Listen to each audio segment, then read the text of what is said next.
Buenas tardes. El Museo Nacional de la Estampa les da la bienvenida a la presentación del libro RIA, Todo lo que se recuerda se quiere, todo lo que se recuerda existe, de la autoría de Liji y Ruti Talmor. Esta tarde les damos la bienvenida a Marcela Castillo y Ruti Talmor, una de las autoras. Desafortunadamente Liji no pudo estar con nosotros presencialmente, pero posteriormente vamos a poder escuchar unas palabras en video, ¿no? Y bueno, antes de comenzar vamos a dar lectura a una breve semblanza curricular. Marcela del Castillo, artista, curador y docente, nace en Caracas, Venezuela. Vive y trabaja en Monterrey. Estudió comunicación social en la Universidad Central de Venezuela. En la actualidad, sus estudios se orientan hacia la etnografía para la investigación y producción artística, así como la reflexión profunda sobre la imagen. Su trabajo artístico ha sido reconocido y exhibido individual y colectivamente. Dirige la plataforma curatorial Pensar la Imagen. Es docente y tutor de programas educativos para instituciones públicas y privadas. Ha realizado curadurías y presentaciones para el Consejo para la Cultura y las Artes de Nuevo León, la colección FEMSA, la Universidad de los Andes en Venezuela, entre otros. Y de manera independiente en festivales internacionales como el Califoto Fest en Colombia, Foto Río en Brasil, Miradas Expuestas en Perú, Mérida Foto en Venezuela y el Festival Nuevo León en México. Entre sus publicaciones y divulgaciones destacan En Construcción, Fotolibro colectivo latinoamericano, el fotolibro La soledad de los objetos y el podcast Pensar la Imagen. Bienvenido y muchas gracias por acompañarnos. Gracias. Ruti Talmor nació en Tel Aviv, Israel. A los 6 años se estableció con su familia en Caracas, Venezuela. En la Universidad de Nueva York cursó una licenciatura en Bellas Artes, un máster en Antropología Cultural, un certificado en Cultura y Medios de Comunicación y un doctorado en Antropología Cultural. Su tesis doctoral, Crafting Intercultural Design, explora los mundos artísticos de Ghana. De 2001 a 2012, desarrolla un trabajo de campo etnográfico con artistas ganeses en Accra, Londres y Copenhague. Tras graduarse, obtiene becas en la Universidad de Michigan y en Haverford College, Pensilvania. En 2011 ingresa como profesora adjunta en estudios mediáticos en el Pfizer College, en Claremont, California, donde hoy es profesora asociada y presidenta del programa de estudios mediáticos intercolegiales de los Claremont College. Imparte cursos de fotografía, cine documental, medios sociales y videoarte. Como antropóloga cultural, comisaria de arte y profesora de estudios de los medios de comunicación, se sitúa en la intersección de la antropología del arte, los medios de comunicación y la culturalismo. Los estudios sobre migración, la movilidad y el capitalismo global, los estudios de género, la sexualidad y la práctica curatorial. Muchas gracias, Riti, y felicidades por ello. Gracias. Adelante.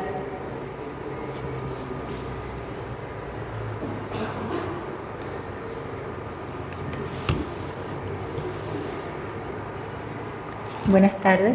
¿Me oyen? Sí. Gracias.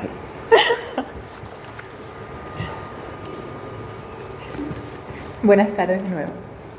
En algún momento del 2010, si pueden mover. Y uno más, y ahora empezar el video. Ajá, gracias. En algún momento del 2010, tarde en su vida, mi madre se obsesionó con Elvis Presley. Le tomó 50 años llegar a él, aunque tenía la edad adecuada para ello. Nacida en 1944, así que tenía 10 años, cuando en 1954 Elvis apareció en los escenarios. No fue un flechazo extemporáneo, sino un interés distinto. Se sintió intrigada por su personalidad, por su destino. Con su habitual y meticuloso cuidado de la cobertura, muy pronto Ligia había escuchado todas las versiones de todas las canciones y visto todos los documentales, conciertos y entrevistas. Como muchos amantes de Elvis, se saltó la obra cinematográfica de los 60 y de la fascinación por la figura de los años 50 pasó a sentir un afecto profundo y comprensivo por el personaje de los 70. En algún momento me uní a ella. Me interesé por el meteórico ascenso de Elvis, desde el anonimato total hasta el increíble estrellato. Quería entender cómo y por qué ese singular muchacho hombre tenía 18 años en su primera grabación, había irrumpido en el mundo de la cultura. Más que eso, como a mi madre, me embelesó el misterio que parecía hallarse en su interior.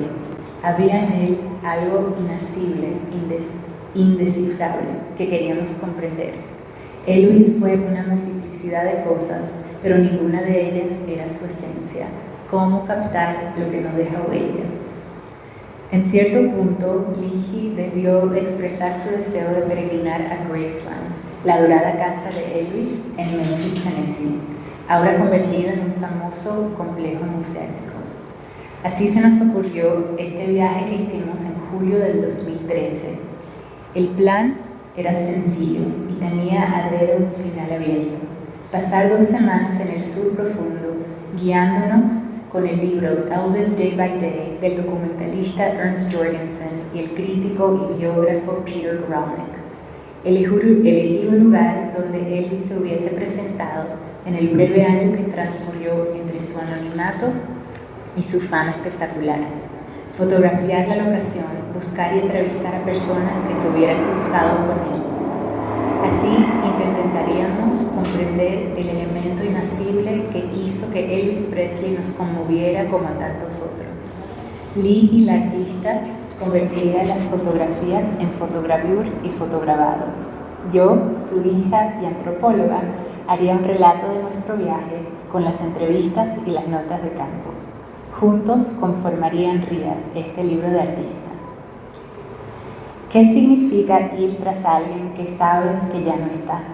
La obra de Ligi casi siempre trata sobre buscar algo perdido en el tiempo que de alguna forma ha dejado una huella.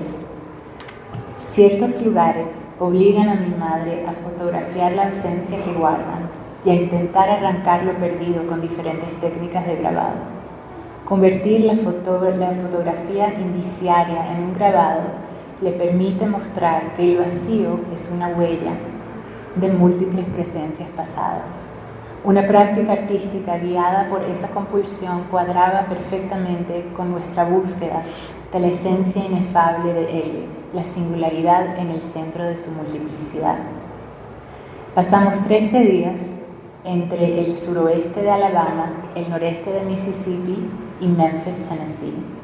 Condujimos casi siempre por pequeñas carreteras rurales, siguiendo un trayecto aleatorio y lastimosamente parcial de las miles de millas que caminaron sus zapatos. En su primer año de presentaciones, Elvis muchas veces estuvo en un pueblo distinto cada día. Sería imposible volver a trazar el mapa imaginario del zigzag que dejaron las huellas de sus pisadas y las de su banda, el guitarrista Scotty Moore y el bajista Bill Black, cuando conducían de un lado al otro en el sur. Nuestro extraño y breve viaje fue igual de hermoso. Como antropólogas detectives seguimos unas redes aleatorias de trayectorias dispuestas por gente que conocimos por casualidad. Una persona nos habló de la siguiente: todos nos acogieron con buen talante y compartieron sus historias con nosotras. En cada uno de los 3 estados que atravesamos lo buscamos de un modo distinto y por todas partes buscamos esa cosa mítica llamada el sur. Como el propio Elvis, el sur fue el objeto fascinante y evasivo de nuestra atención. Siempre intentamos captarlo, ubicarlo, comprenderlo, nunca lo conseguimos.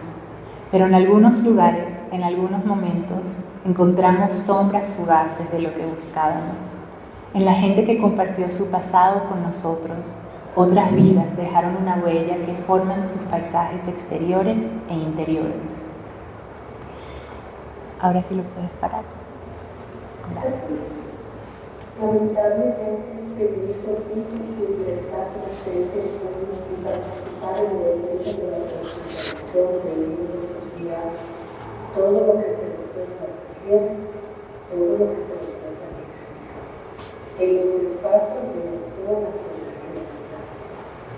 Gracias desde el fondo de mi corazón por la generosa invitación, especialmente a Emilio Payán y Estela Cano. Mi agradecimiento a Marcelo Castillo, a quien conocí en el marco de un festival de fotografía en Mérida, Venezuela, en 2015, por aceptar ser uno de los presentes. Saludos desde lejos a todos los presentes, viejos y nuevos amigos. Saludos a Rocía Espú, Santiago Espinosa de los Monteros y Gabriela Bolívar, entrañables amigos con quienes compartimos nuestros hermosos años en Caracas, Venezuela. Y por último, pero no menos importante, gracias a ti, mi querida hija Ruti, mi compañera en el viaje y coautora de este libro, fruto de un trabajo de 8 años.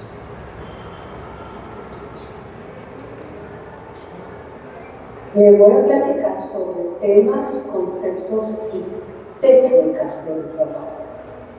Todo mi trabajo está atravesado por el leitmotiv de la búsqueda del lugar y el intento de crear a partir de él mi propio relato personal. Lugar en hebreo significa Makom, uno de los nombres de Dios que está en todo y todo está en él. Las obras se crean a consecuencia de recorridos y visitas en sitios diversos y por la inspiración de mis fotografías de los mismos. La creación final no siempre representa en forma directa el lugar, sino la relación del hombre con el paisaje y su entorno tal como son. Uso la fotografía y grabado como lugares de interpretación y desviación.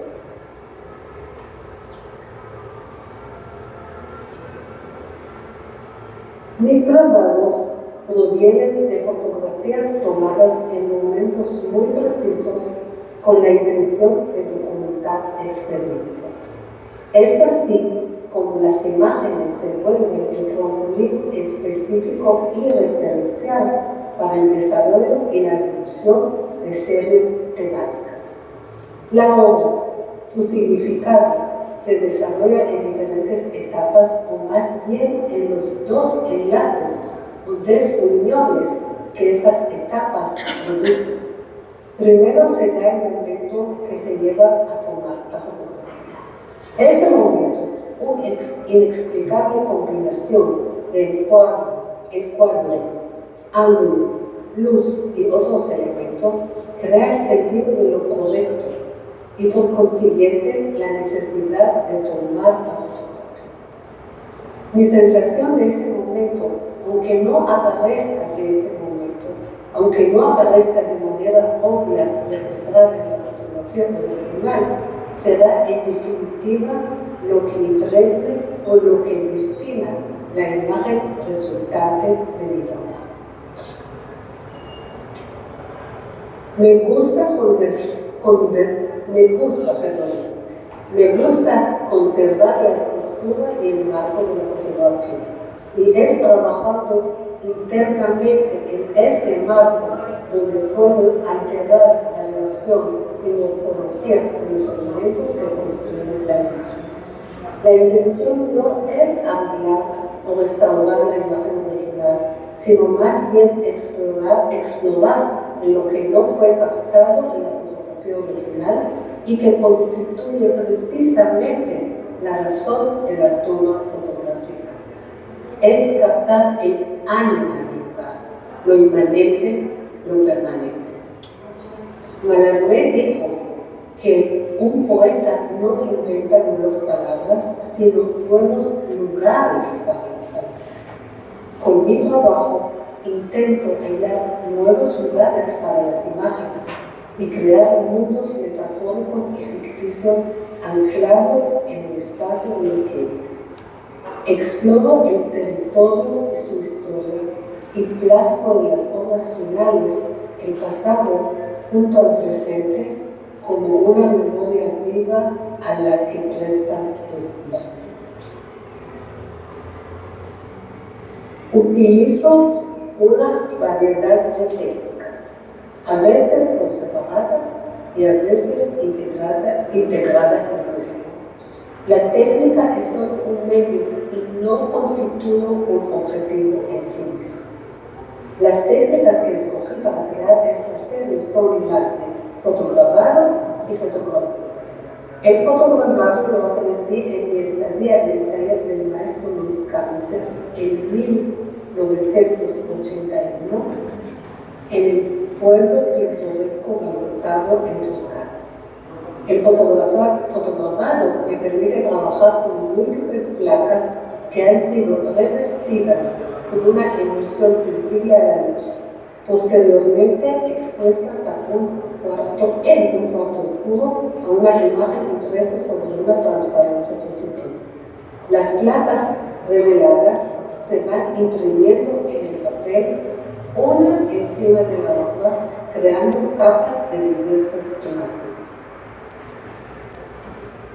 El procedimiento técnico de la realización del fotografado y luego en la elaboración de la imagen por medio de las técnicas tradicionales de agua fuerte, agua tinta, barniz blanco, etc., voy superponiendo y sustrayendo rastros de las imágenes fotográficas originales, convirtiéndolas de esta manera en registros de momentos ficticios como en una trama de fragmentos de imágenes incompletas, disimulando la presencia de la imagen real, marcando pautas para la lectura de lo que no está representado en su totalidad.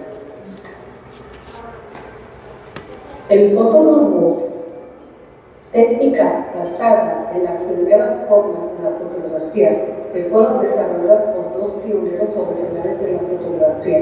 El primero, Liège, en Francia, en la década de 1820, y más tarde de Foxcamp en Inglaterra, es una técnica de impresión en que una placa de cobre recubierta por una capa de gelatina sensible a la luz, expuesta a una transparencia positiva, otra vez como fotografado, es mordida por etapas en una serie de baños de ácido férico en diversas concentraciones de fuerte a débil. Por una parte, por efecto de las medidas graduales y controladas, es posible reproducir en alta calidad todos los detalles de la foto original, y en especial toda la escala de matices oscuros, casi luz dentro de la oscuridad. Por la otra, se le da al artista la capacidad de crear relaciones diversas entre las zonas oscuras y las zonas claras, a diferencia de las existentes en la foto original. La libertad de revertir los datos me posibilita crear una tensión entre reproducción y ficción, entre memoria e invención. Inspirada por Wittgenstein, siento que en el mismo momento en que se termina de percibir una vivencia estructurada, está acechando su deconstrucción y se revelan detalles que a su vez están listos para la próxima experiencia.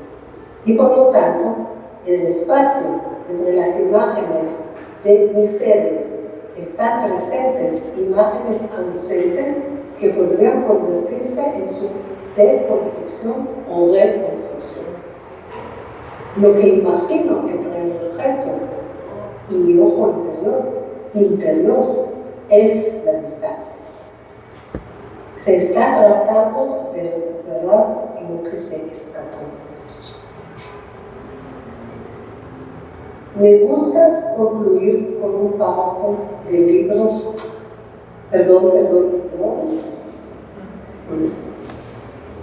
Repito, me gustaría concluir con un párrafo del libro La montaña mágica del gran escritor Thomas Mann.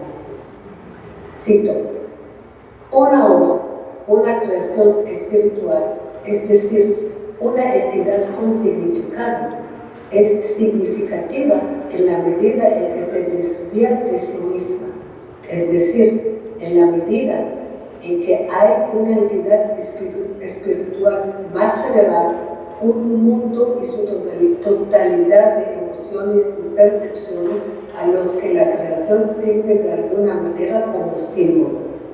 Y a la medida en que sirve como símbolo, determina su significado. Thomas Mann, La montaña mágica, mi traducción libre de la edición en hebreo.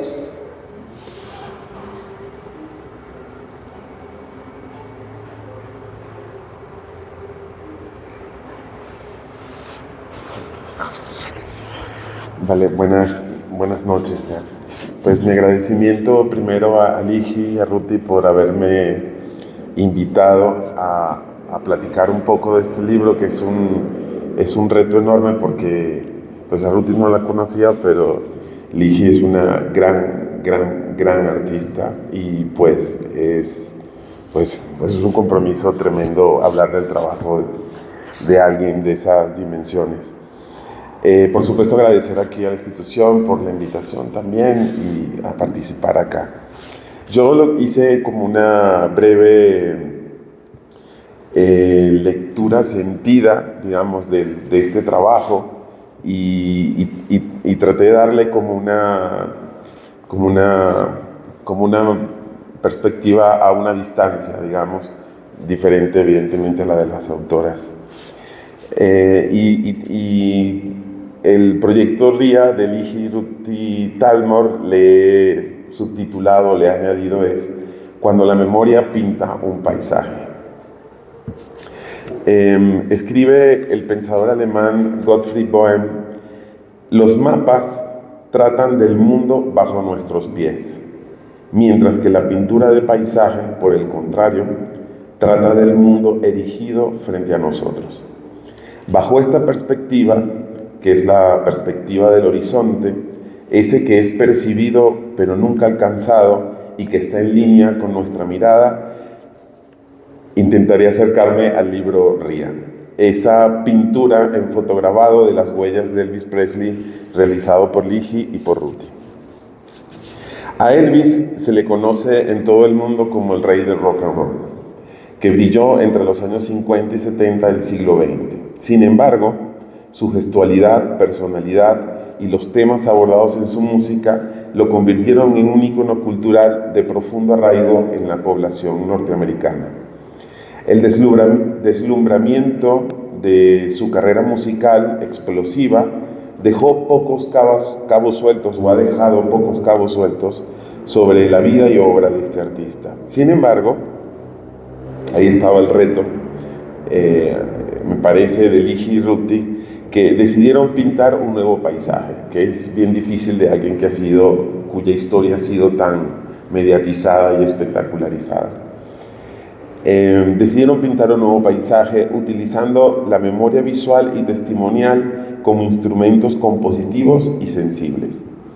De ahí que este libro, titulado RIA, no es un acoplamiento de textos e imágenes o un conjunto de información documental, sino un paisaje de la memoria, que nos proyecta un horizonte vivo, pero ya inalcanzable, de las primeras experiencias de vida del único hijo de la familia Presley. Es un horizonte que traza la vida temprana y las huellas marcadas de la vida de Elvis, no como escenografías armadas y estetizadas, como lo hacen los grandes medios, sino como espacios vividos, habitables, que nos contienen y nos pertenecen.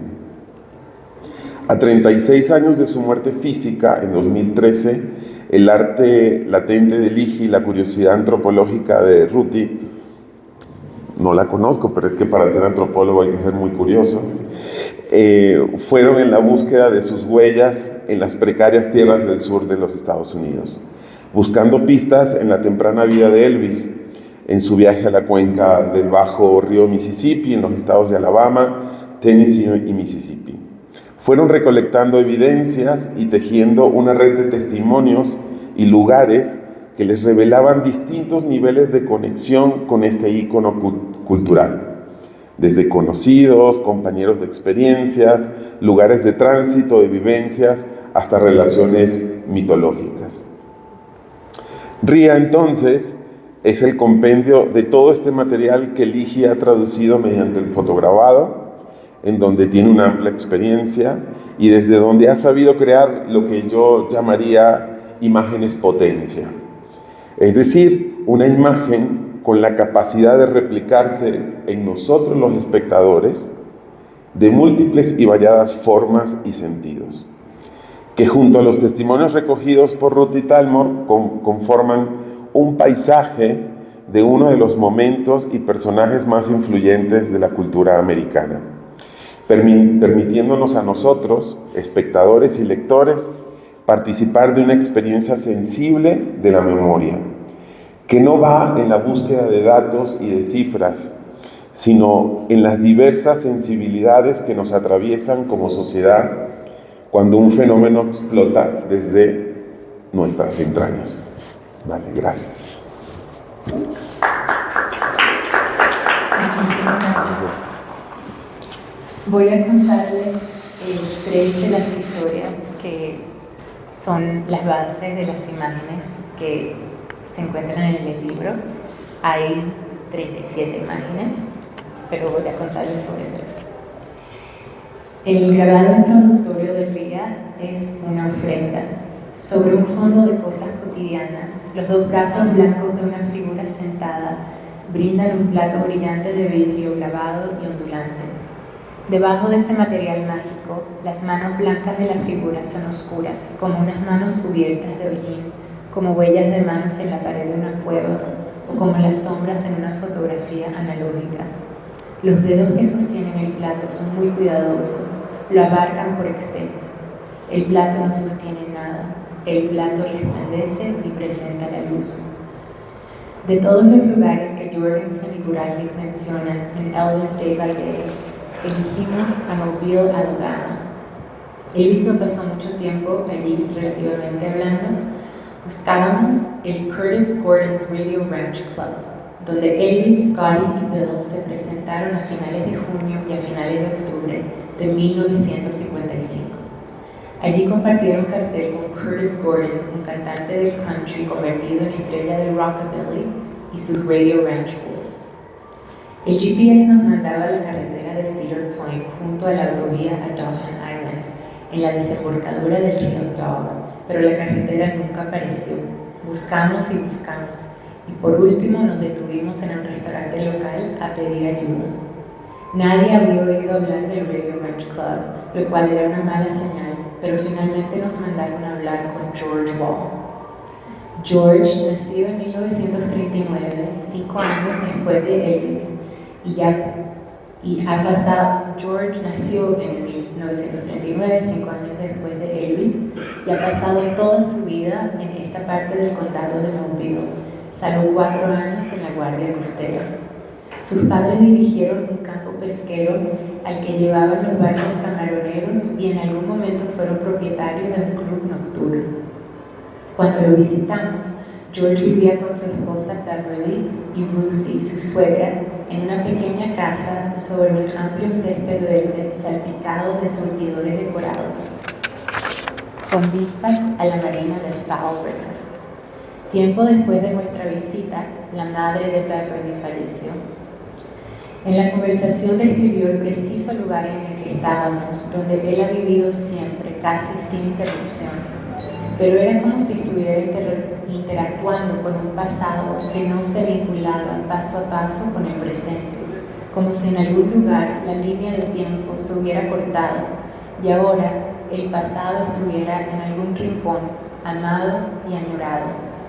Recorrer los primeros pasos de Elvis como músico a través de la gente que se había cruzado con él significaba pedir a personas de más de 70 años que recordaran los momentos más incandescentes de su juventud. Y aquí, en la costa sur, el huracán Katrina había arrasado muchas huellas materiales de continuidad y causado que muchas vidas se desviaran del rumbo previsto. En 1955, George Wall tenía 16 años. Nuestros padres eran los únicos que podían decirnos qué debíamos hacer y cuándo. Aparte de eso, hacíamos lo que nos daba la gana. George y Curtis Gordon eran del mismo grupo, montaban a caballo, competían con sus automóviles, pasaban tiempo juntos. Cuando Elvis venía a la ciudad, se quedaba en casa de Curtis.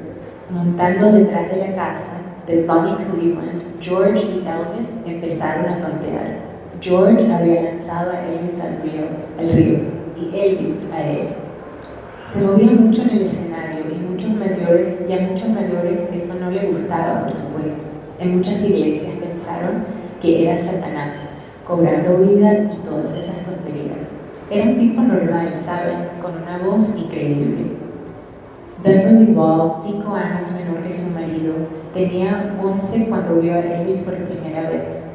Mi padre siempre me llevaba a la feria y fuimos ese año. Había un juego de tirar centavos a una placa para ganar platos y platillos y ese tipo de cosas. Ahora es cristal de carnaval, pero entonces eran trastos. Papá me dijo que habíamos visto a Elvis en la feria.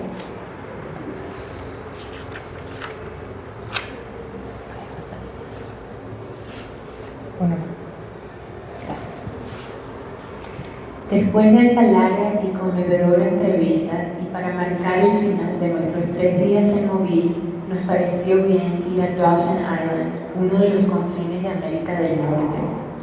Dauphin Island es un lugar de desembarco, el primer sitio donde recalan en América del Norte muchas aves que migran del sur. Aquí se han avistado 420 de las 445 especies de aves documentadas en Alabama. Tomamos el sendero que va a través del bosque marítimo que rodea el lago Gaillard. Nuestras fotos muestran una soleada campaña de pinos, robles cipreverdes, magnolias y túperos, donde toda una bendición de oro y verde. Había pelicanos en lo alto, volando hacia la bahía. Era uno de esos lugares encantados por las presencias del pasado.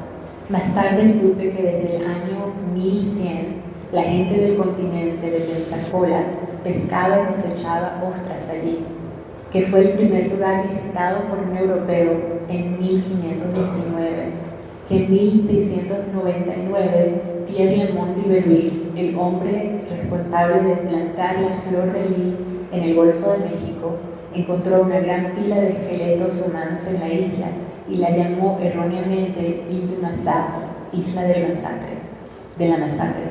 En realidad era un túmulo funerario, Chickasaw, descubierto por un huracán. Los primeros africanos que llegaron a Alabama como esclavos atracaron en Dauphin Island en 1719. Para ellos también fue el primer lugar de desembarco en América del Norte. Muchas rutas conducían y terminaban allí. Cuando llegamos por primera vez a ese confín suroriental de América, nos enteramos que geológicamente fue el último lugar en emerger del agua, el más joven del continente. Cuando viajas por esta región, el aire, el agua y la tierra, que en otros lugares son tan opuestos, aquí se confunden con facilidad. Esa mezcla de elementos y la vasta sombra del Katrina te alertan, no solo en un tiempo geológico, sino en un futuro posible. Esta tierra podría volver a ser agua y todos sus pasados quedarían sumergidos en ella. Perfecto. Salimos de Mobile y tomamos la ruta 45 hacia el norte. Nos dirigimos a Tupelo, el lugar donde nació Elvis. Los padres de Elvis, Vernon y Gladys, se casaron en junio de 1933.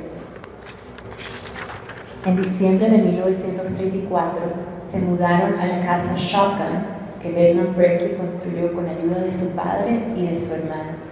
El 8 de enero de 1935, a las 4 de la mañana, Jesse Guerin nació muerto. 35 minutos después, nació Elvis Aaron, su hermano gemelo.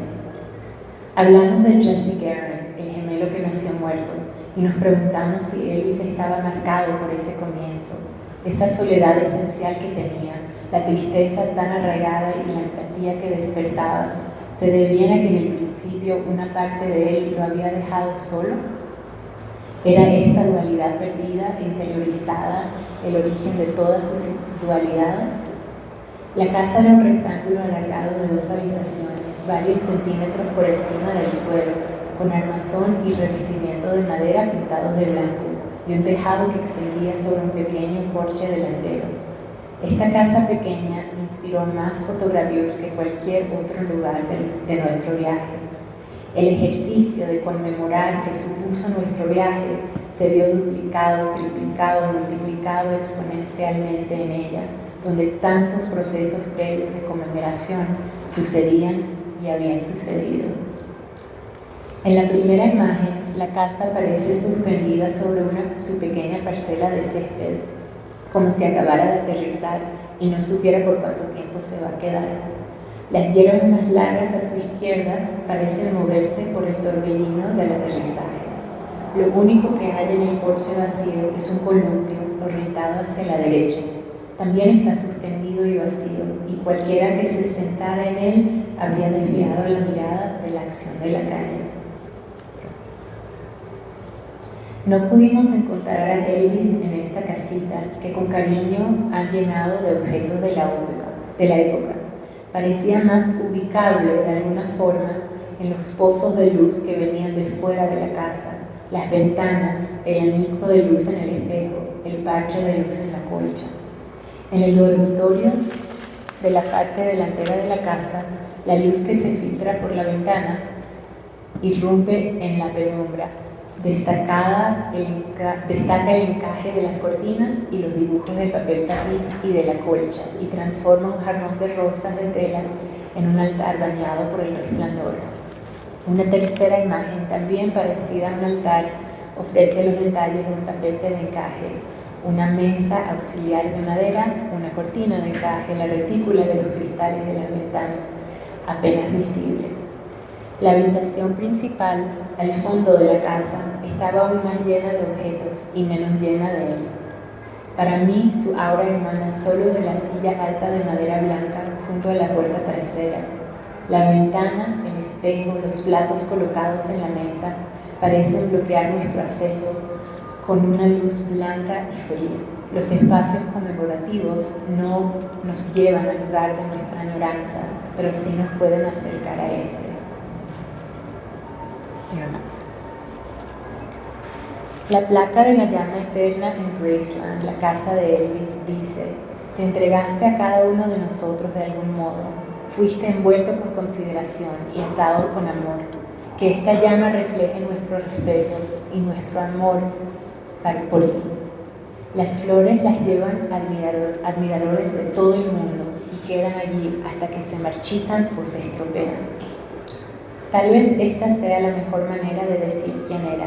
Se entregaba a cada uno de nosotros de algún modo y lo que tenía que dar era hermoso y verdadero. Lo sentimos cada vez que lo admiramos cantar, por eso no podemos apartar la mirada. Aquel verano de 213 buscamos esos lugares por los que había pasado Elvis Presley. Muchas veces cuando llegábamos a ese sitio o cuando alguien intentaba recuperarlo de la memoria, ya no estaba, porque un huracán o el tiempo o la muerte lo habían barrido. Solo quedaba el espacio entre el deseo y su objeto. Muchas gracias.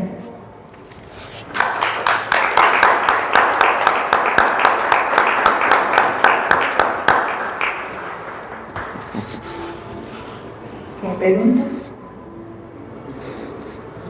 o comentarios. Y el libro original está cerca de la puerta y se puede ver también.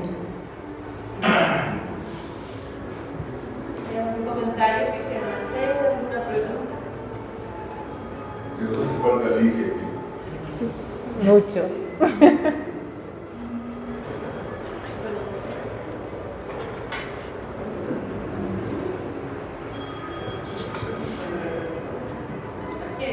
Yo tengo una pregunta. Sí.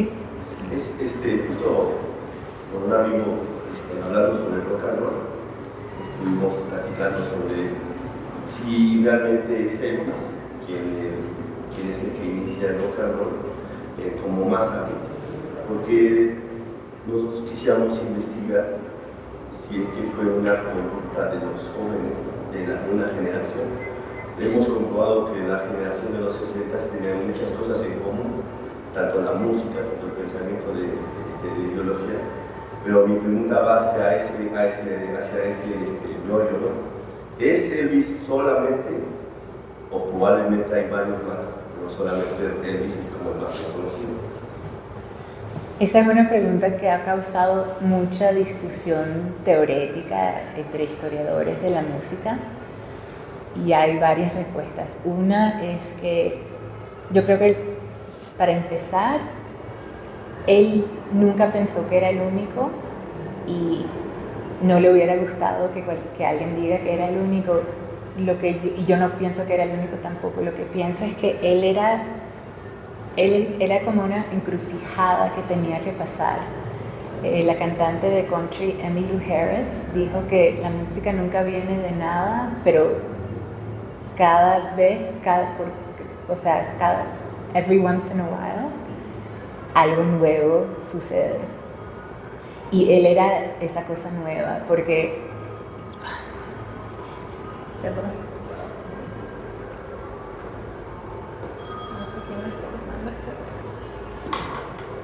Entonces, como él se crió, él conocía mucha música negra y la quería muchísimo y la cantaba en una manera que la gente blanca de ese tiempo no la cantaba. Y no había manera de que esa música venga como al mainstream. Y él también, por otro lado, como era blanco y era like a country boy, conocía todo, él era como una esponja para la música, todo lo que oía le encantaba, lo cantaba. Entonces él era la manera que esas dos músicas se pudieran combinar para el público dominante de ese tiempo, que era un público blanco. Toda la gente negra de ese tiempo no necesitaba a Elvis Presley para saber de esa música, pero él era el que causó que los dos tipos de música, la música blanca de country, hillbilly, rockabilly music, y la música negra, rhythm and blues, se juntaran, y esa es la base del rock and roll. Entonces no era que era el único, sino que era como, yo pienso, era como una puerta. Es justo a lo que me refería, que Elvis es el que inicia, ¿no? Bueno, es el que a final de cuentas es el más, pero sí, atrás de él, tanto en country como en música negra, había mucho, ¿no? Charlie Feeders, que era de hillbilly, de rockabilly, o Wyman Harris, que era como los blues más locos. Pero lo que voy es, en Europa había otra movida, ¿no? Con se llama Hamilton, algo así se llama, que justamente es como Elvis, ¿no? Pero no conocía a Elvis. Sí. Entonces, mi pregunta va, creo que no estoy siendo muy específico, pero mi pregunta va hacia, entonces, ¿el rock and roll es americano gracias a Elvis? La pregunta que está preguntando, debajo de esa pregunta, yo creo es la pregunta en la que está envasado todo este proyecto, porque todo el tiempo nos preguntábamos ¿por qué él? O sea, ¿por qué él y no otro? Hay millones de personas, hay millones de cantantes en todo el mundo, ¿por qué él? Y al final no tuvimos respuesta. Sí, es un misterio que está en el centro de su persona, yo creo. Y él tampoco, yo creo, no puedo hablar por él, pero me imagino que él se lo preguntaba todo el tiempo, ¿por qué yo? ¿Y por qué no los que tengo al lado, detrás, enfrente? Qué sé yo. Gracias por la pregunta.